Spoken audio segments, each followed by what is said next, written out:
जब हम बर्डन लेकर चलते हैं, चाहे वो दिमाग पर हो, चाहे वो फिजिकली वेट आपके सर पर होता है, चलना बड़ा मुश्किल हो जाता है। क्योंकि कहते हैं कि अगर बोझ आपके सर पे हो तो चलने में आपको मुश्किल होती है। चलिए सुनते हैं दो साधुओं की कहानी, बड़ी अच्छी है और मैं पर्सनली इस बात को बहुत ज़्यादा उस बात से बहुत इम्प्रेस हूँ। एक गुरुकुल में कुछ साधुओं की शिक्षा चल रही थी एंड उन्हें सिखाया जा रहा था दुनिया में खुश कैसे रहना है, लोगों को खुश कैसे रखना है, अच्छाई को फैलाना कैसे है। तो जैसे गुरुकुल में पढ़ाई होती है वैसे और पढ़ाई चल रही थी। शिक्षा पूरी होने के बाद वहाँ से सभी को अलग अलग दिशाओं में भेज दिया गया और कहा आप जाकर के अच्छाई को फैलाओ, to spread the goodness in human beings. तो सभी लोग अपने अपने दिशा में चले गए। दो साधु, जिनमें एक थोड़े सीनियर और थोड़े दो जूनियर, दो लोग साथ साथ जा रहे थे। उन्हें उनके गुरुकुल में, थोड़ा मैं और बताना चाहूँगा उसके बारे में, सिखाया गया था कि आप क्योंकि मॉन्क हो, साधु हो, भिक्षु हो, संत हो, तो आपको किसी नारी को टच नहीं करना है, लेडी को टच नहीं करना है। तो ये उनकी गुरुकुल की शिक्षा थी, बिकॉज इट वॉज फाइन, ठीक था। सो दोनों लोग चले जा रहे थे। जानते जाते हुए रास्ते में एक नदी दिखाई दी जिसको उन्हें क्रॉस करना था। नदी क्रॉस करने के लिए जैसे ही वो आगे बढ़े तो उन्होंने दूर थोड़ा साइड पर उन्हें आवाज़ आई और किसी की आवाज़ ये आ रही थी कि क्या आप मुझे ये नदी क्रॉस करा सकते हैं। साधुओं ने देखा तो वहाँ पर एक स्त्री खड़ी हुई थी। अब उन्होंने सोचा कि हमें तो ये कहा गया है कि स्त्री को तो हमें टच नहीं करना है, हाथ नहीं लगाना है।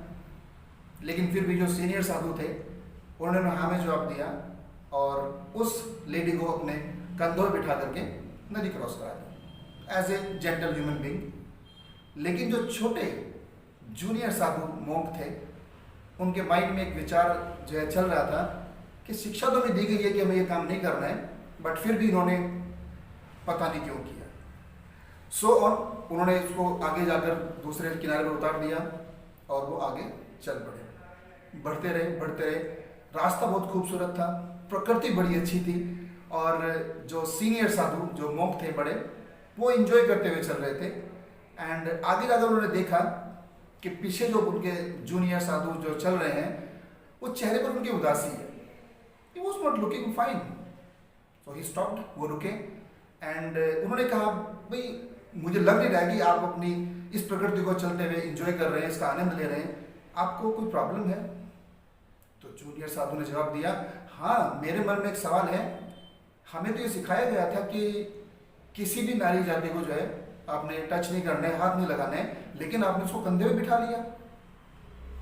तो इतना सुनने के बाद जो सीनियर मोंक थे उन्होंने जवाब दिया, मैंने तो उस स्त्री को उस नदी के किनारे पर छोड़ दिया, लेकिन आपने उस स्त्री को अपने विचारों में अभी तक बिठाए रखा है। बात बहुत गहरी थी और समझ में आ गई और मुझे लगता है ये बात आपको समझ में आ गई होगी। कई बार ऐसा होता है कि हम किसी विचार को अपने मन में बहुत दिनों तक लेकर चल रहे होते हैं तो वो एक बर्डन बन जाता है, इट बिकम्स अ बर्डन। और जब वो बर्डन बन जाता है, बोझ बन जाता है, तो हमें हमारी जिंदगी अच्छी और खुशी से भरी हुई नजर नहीं आती।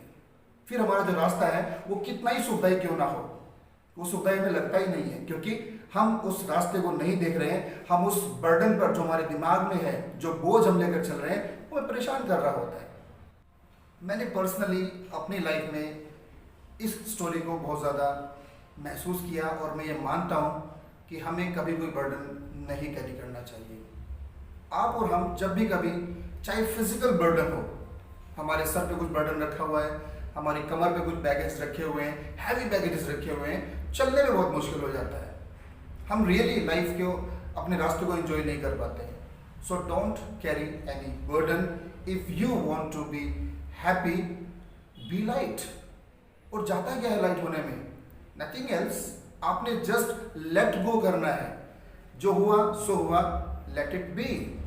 एंड आप देखेंगे आपकी journey of your life, it would be very colourful, enjoyable. आप लाइफ को अच्छे से जिएंगे, बढ़िया से जिएंगे। और नॉर्मली कहा जाता है ट्रैवल जब भी करना होता है तो लाइट बैगेजेस के साथ करना चाहिए, तो आप अपने ट्रैवल को इंजॉय करेंगे। तो ट्रैवल चाहे वो ट्रेन का हो, बस का हो, एरोप्लेन का हो या आपकी लाइफ का ट्रैवल हो, ट्रैवल तो हर जगह सेम रहता है। तो मैं चाहता हूँ और मैं आपसे ये विश करता हूँ कि आज के बाद आप कोई बर्डन कैरी नहीं करेंगे, चाहे वो फिजिकल बर्डन ज़्यादा हो या आपका मेंटल बर्डन हो। तो आज के लिए इतना ही। I meet you next time on the same platform. Till then take care, have a nice time, enjoy your life.